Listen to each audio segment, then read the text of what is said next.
I'm from Green Bay, Wisconsin, and I just want to apologize ahead of time if my dog barks at all. I will try to keep that under control, but I'm here by myself, so. But I wanted to share my story with you guys about my addiction, where it's taken me. But I'll start obviously with how it started, what I went through, and where I am now. So I am 45 years old, and my addiction started when I was about 33 years old. Actually, 30. I'll say like 31. I come from a family of addicts. My sister was a drug addict my whole life, in and out of treatment programs. I remember being very young and going to facilities for her for like family days, for 12-step meetings and things like that. And I remember the effect that it had on my family.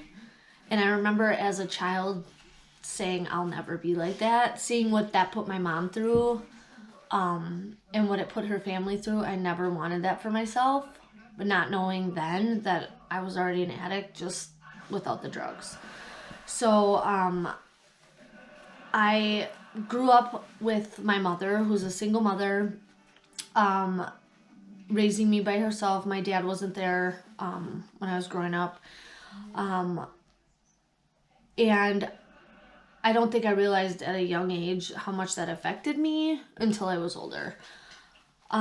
So my mom raised me a single mom, and there was a lot of abuse when I was growing up. My mom would get very stressed out and very angry and take that out on me. I would change my grades at school, like on my report card, just because I was so afraid of her hitting me. So I loved my mom so much, but there was just like a lot of problems there. But I did not know then either that my mom was also an addict. She kept her addiction hidden from me very well. I didn't figure it out until I was like 27 years old, but we'll get into that later. So I grew up, went to school. I was always the good kid. I never wanted, like I said, I never wanted to drink or do drugs or anything. I remember going to parties when I was a kid, not when I was a kid, but like a teenager, and going to parties and the cops would come and bust the parties, and I would run, and then I'd be like, why am I running? I'm not even drinking. So I never had an underage drinking ticket. I never had any problems when I was in high school. But I do remember feeling like I was never like really a part of anything. I always felt kind of different from everyone else. And I just thought, that's how kids feel. I'm sure a lot of kids feel that way. So I guess I thought that was normal. I was always the funny one trying to fit in. The class clown, as they say.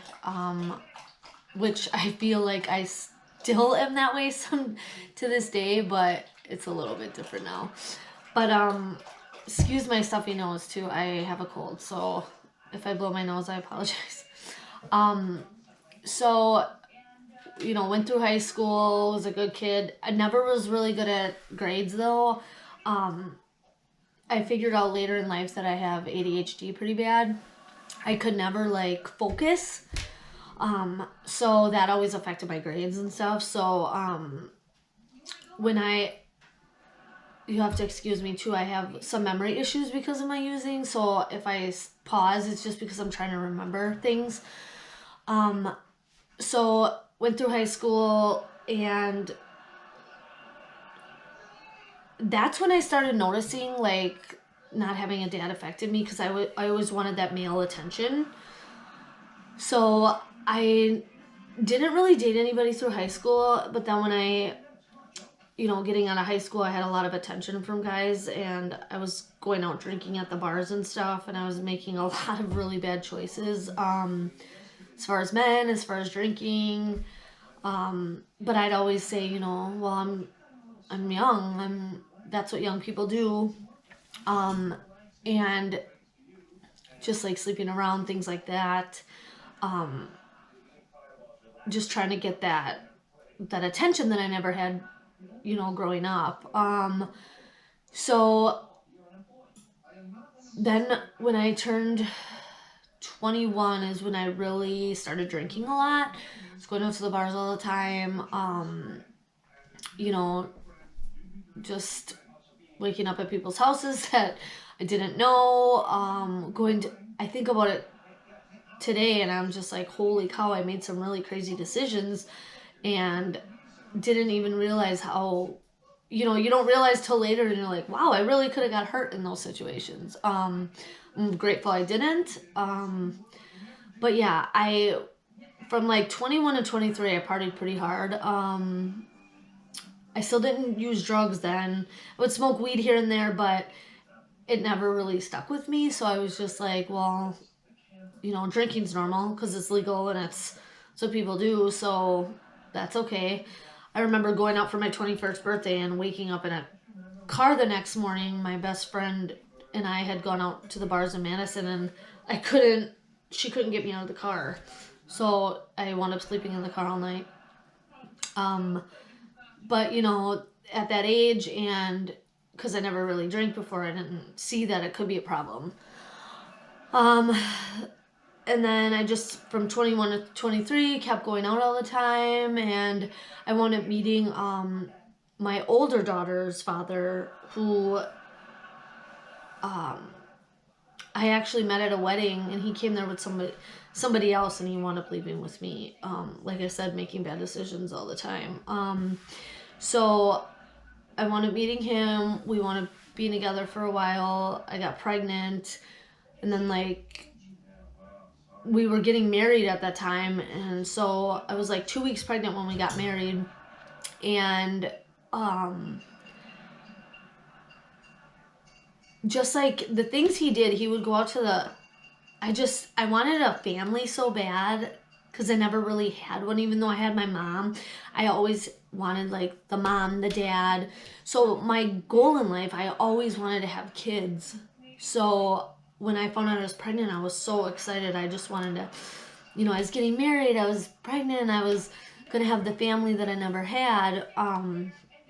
But I don't think my husband at that time I know for a fact he wasn't on the same page. He wanted to be married to have a party. He didn't want to be married to have a family, to be married. Because the things he was doing, he was still running around. He was cheating on me all the time. I'm at home pregnant, trying to do the right things. And he's just out there doing whatever. Well, we had my daughter. And I wound up just being really sad all the time because he was never home. And then just basically raising her by myself. So when she was, and he was drinking all the time and coming home and being abusive and stuff. So I just remember he came home and he was fighting with me and I was just done. I'm I can't do this anymore. So I called my mom and she told me to call the cops. So I called the cops and they let me take my daughter, take some of my stuff, and I wound up moving in with my mom. And I left him then. And I think back to that and I'm wow, I was really strong back then because I don't even know where I mustered up the courage to leave, but I'm so glad I did. Anyway, so then I was, living at my parents, raising my daughter.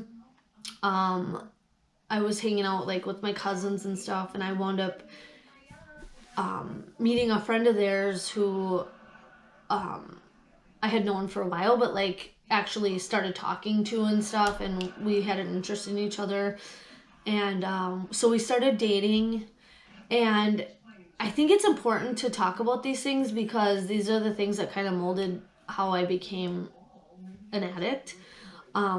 So I didn't realize too, when you're young and you're having fun and you're drinking and you're partying and you just think that's the normal way of life. And I didn't realize even when I first started dating him. And I think that happens with a lot of people. You don't notice, like, maybe the bad things that they do because you're just so, like, so much who they are. And I didn't notice how he drank so much right away. He would drink, like, 4 glasses of brandy, like, after work, and, like, with, like, no soda in it at all. And so he obviously was an alcoholic, and I didn't realize that. Well, we wound up dating. He was an amazing person, like, to me. He was really good to me, but he just had a lot of problems from his childhood that he never dealt with.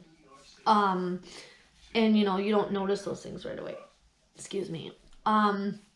So we wound up, you know, getting pregnant with my second daughter, having her. You know, he's still drinking and stuff. I remember he used to drink, and it used to put me in the worst mood. And he'd say, "I drink, and you turn crabby." And it's like, because I knew what that night had in store, and I didn't like it at all. It didn't make me feel safe, and I feel like in a relationship, you should feel safe. Your partner should feel safe. But you know, you have to go through those things to learn those things about yourself. So then we had our daughter, and then I got pregnant again like 3 months later. Not even 3 months later. My kids are 13 months apart to the day. And then when I was like 8 months pregnant with her, we got married. And, you know, marrying him was never a regret for me because he was such a good man. He just had a lot of trauma, like I said, that he never dealt with. His dad and him, all they had in common was drinking together. And I remember when we got together and he slowed down on his drinking, his dad hated me for that. Because, you know, that was all they had in common. I think they finally started realizing after we started having kids, though, that was the best thing. I was just like, I can't do this. I'm not going to live this way. And so he quit drinking for about 7 years. However, in the meantime, so my mom had lived with my sister. And so it was me and my husband and our kids. And we had rented out a duplex. And my mom didn't want to live with my sister anymore. My sister was an addict. My mom was an addict. But my sister's addiction was way worse. You know, it was just causing a lot of problems between the two of them. So my mom was working a lot, and she was on Social Security, and she was just older, and it wasn't working out for her. So my husband and her had an amazing relationship, and so he told her, why don't you move in with us, and that way you don't have to work all the time, and you don't have to have the stress of, like, your daughter and stuff. So my mom wound up moving in with us, and like I said, I didn't know my mom was an addict, which is so crazy to me. She had been taking pills for years, prescribed by her doctor, so she must have just kept them hidden, or I was a kid growing up. I was living my own life. I was oblivious to it. It wasn't until she moved in with us that I noticed that she had a problem. I came home from work one day, and she was passed out in her bed, and you know the difference between someone sleeping and somebody passed out? And I was like, oh my gosh, what's wrong with her? And I find these pills, so I call my husband, and I'm like, oh my gosh, my mom's taking morphine. And he's like, take some of those. Those are good. Take some from her while she's passed out. I'm like, okay. So I take some of her pills, and me and my husband wound up taking them. I never took anything like that before, so I literally was puking for like 3 days from taking one of those pills. And you'd think that I'd be like, oh my gosh, that's terrible. I never ever want to do that again. But I also liked the feeling it gave me, the high feeling. Like, literally, it felt like any kind of thoughts I had in my head, any kind of problems I had were gone. Like, the pills just made you feel happy and feel, you know, because it's raising your endorphins. And I didn't know that at the time either, like, that it's messing with your brain. So my mom had legitimate back problems, and she probably needed to be on those pills. But, you know, being in recovery now, I've also realized you can do a lot of things without medication. You know, it's a lot better for you to not be on those things. Anyway, so we started... Hey.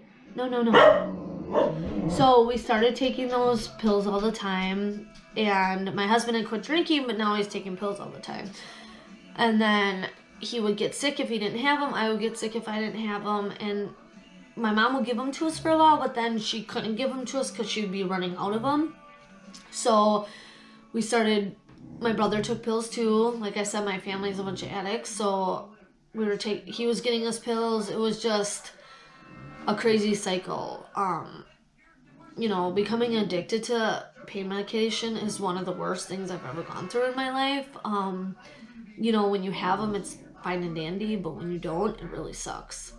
I didn't realize I was chemically dependent on something. So, fast forward a little bit, my sister and my brother-in-law had moved out of their house into an apartment, and we found out my brother-in-law was sick, and he was like the rock in our family. He never used drugs. He was always there for my sister, and she used my whole life, and he just like took care of everything, and just pretty much let her be an addict, because she could go away for days and come home to this house that she didn't have to take care of any responsibilities. She was able to just go party and come back home. So their marriage they were married for like 30 years, but excuse me, their marriage was, full of trouble the whole time. Anyway, so we found out my brother-in-law had cancer. He died a week later. And my sister, lost her mind. That was her. She didn't know how to live on her own. She didn't know how to do anything on her own. She had been in and out of treatment, but it never stuck with her. She never really had to take it seriously because she always had my brother-in-law to, pick up the pieces. So when he died, my mom actually moved out from our house to move in with my sister to help her cope with that. Well, a month later, my mother passed away. And so that was so we lost my brother-in-law and my mom in the same month. So my sister really went crazy, and I was worried about her. And I know that was probably the wrong decision for me to make as far as my family, but I didn't want her to be alone. So I told her to move in with us so she could, so she didn't have to be by herself, no matter what, family's family. And I just didn't want her to, I probably was afraid she was going to die. So she, moved in with us, just like a mess, thinking of having to bury him the next day. So went through the funeral, and everybody's kind of there for you for the first couple weeks. And then I wound up meeting my dad. I feel like I'm skipping over stuff, but I'm doing the best I can. I wound up meeting my dad, or talking to my dad on the phone, weeks before my husband died. I just had found his number and called him, and I had never met him my whole life. So my husband and I were supposed to meet him on Thursday, and my husband committed suicide on Sunday. So my dad told me to go to my aunt's house, who I'd never met, with my kids, and told me that he would come down there. So the night I lose my husband is the night I meet my dad for the first time, which should be kind of a cool reunion, but I couldn't really enjoy it. So my dad wound up staying overnight there with my aunts and stuff, and it was really cool that they were there for me like that, though, because I really needed them. Like I said, I didn't have my mom and stuff. So my dad wound up leaving before I woke up, and then I remember asking my aunt, where did he go? And she said, oh, he forgot his medication at home. Come to find out, my dad's been on methadone for 30 years. I didn't even know him, and we're both addicts. It's just crazy. I really do feel like it runs in the family. And my aunt takes pills too, so she's giving me pills, and I'm just using. And my dad helps me get a house for me and my kids in New London. This is how I got to be coming around Green Bay. My dad gets this house for us, and my dad's helping babysit the kids. He's doing whatever he can. Well, I start going out all the time, bringing guys back to my house, like, back to my same old behaviors. Like, well, I didn't know how to fix myself, so a man can fix it, right? Or pills can fix it, right? And it's like, no, dealing with this is the only thing that fixes it, but I definitely wasn't ready to do that then. So, kept drinking, drugging, boyfriends, and wound up fighting with my dad all the time, getting a boyfriend. He lives in Green Bay, so I wound up moving to Green Bay. I'm getting Social Security for my husband passing away, so I'm getting a lot of money each month. I get renting a house for like $1,000 a month, and big enough for me and my kids and stuff, and can't even pay the rent because I'm spending all my money on drugs. Just my life is just unfolding, right? My poor kids, here they lost their dad and they're losing their mom, even though she's there. She's not there. I'm not doing, my older daughter became a mom to my 2 younger kids because I checked out. It's like I checked out. I'm not doing what I need to do. I would go grocery shopping and stuff, but I wouldn't cook meals for them. It's so hard to like say that stuff out loud, like, but it's just the reality of it. Like, I was fucking up as a mom, but I was so broken inside and so upset that I wasn't dealing with anything, that I just kept like drinking and drugging to like get rid of the pain. So I moved to Green Bay, went up, I don't even remember, I think I was shoplifting or something. Well, I wound up getting busted and getting put on probation, and see my probation officer and like breaking up with that boyfriend, getting a different boyfriend, and I'm like, he's unhealthy too, and I'm on the methadone clinic because I'm trying to stay off drugs, and methadone is no better for you. It's like, yeah, it's not street drugs, but if I didn't have it, I'd get just as sick as if I was on drugs, like on the street. So I'm trying to think. So I moved to Green Bay, dating somebody else. I'm